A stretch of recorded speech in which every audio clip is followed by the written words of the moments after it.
Teach hľadá každý rok top absolventov do programu Teach Next. Nájsť motivovaných mladých, ktorí by išli na 2 roky učiť, je ťažké. Chceli sme im ukázať, čo program prinesie ich ďalšej kariére, a tak sme sa pozreli na to, čo ich čaká. Kde sa vidíš o 5 rokov? To je otázka, ktorú teraz počúvajú z každej strany. Ale kto na ňu pozná odpoveď? Jasné, že nikto. Jedine oni sami, ak by sa vedeli pozrieť do budúcnosti. Tak sme im vďaka umelej inteligencii vytvorili ich budúce ja. Stačilo nám na to pár odpovedí, fotka ich tváre a zvuk ich hlasu.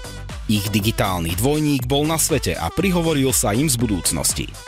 Predstav si, že tvoja budúca práca je byť poradcom pre stratené ponožky. Každý deň hľadaš párované duo v hromade nekonečných halt. V budúcnosti ťa čaká pozícia supervízorky pre ovládanie 7-hlavých digitálnych byrokratov. Pozícia hlavného koordinátora orechových škrupín. Profesionálny šepkáč do virtuálnej reality. Renomovaný expert v oblasti česania chvostov mutovaným krtkom. Oficiálny tester virtuálnych vankúšov. Tvojou úlohou je sledovať, či Marťania nestrácajú svoje ponožky. Odmrazovač virtuálnych okien.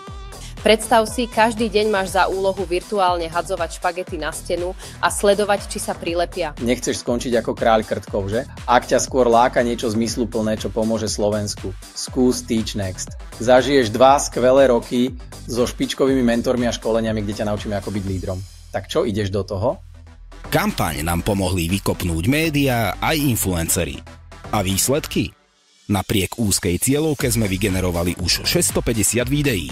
Follow-up kampaň na zber lídov stále beží a dosahuje výborné čísla. Teachu sa v prvých 2 mesiacoch podarilo naplniť mesačný plán až na 220%. Navyše kvalitných uchádzačov je zatiaľ o 20% viac ako minulý rok. A čo budúcnosť?